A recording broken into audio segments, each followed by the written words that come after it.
Metal presence কৃষি সংবাদ, সুজলা সুফলা।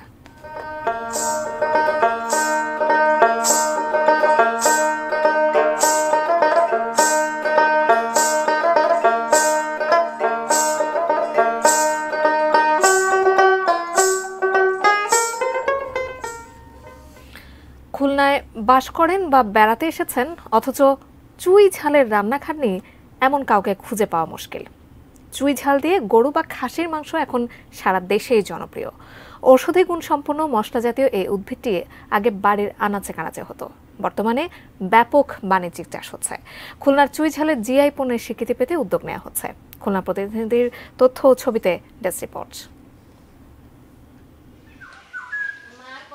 চুই ঝাল এক ধরনের সপুষ্পক লতা।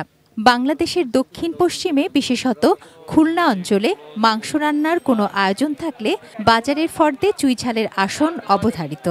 এর জনপ্রিয়তাও ছড়িয়ে পড়েছে রাজধানী সহ সারা দেশেই। আগে এই উদ্ভিদটি বাড়ির আনাচে কানাচে বিভিন্ন বৃক্ষের সাথে চাষ হতো। শক্তপোক্ত গাছকে অবলম্বন করে বেড়ে ওঠে চুই গাছ।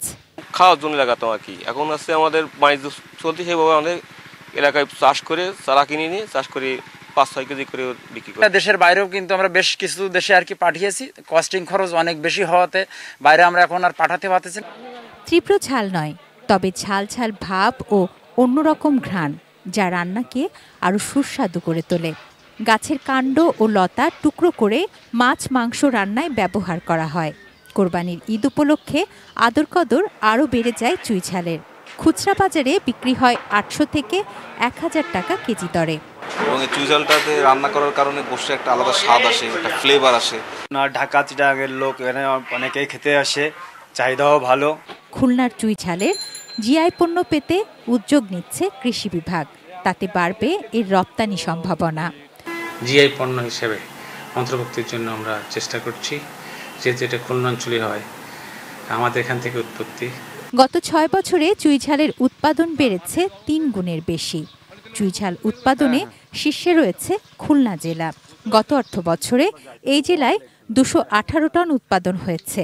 পরের অবস্থানে বাগেরহাট জেলা, সেখানে 200 টন, এবং সাতক্ষীরায় 126 টন চুই ঝাল উৎপাদিত হয়েছে। তুনাজিনা তনু, ডেস্ক রিপোর্ট, এটিএন নিউজ।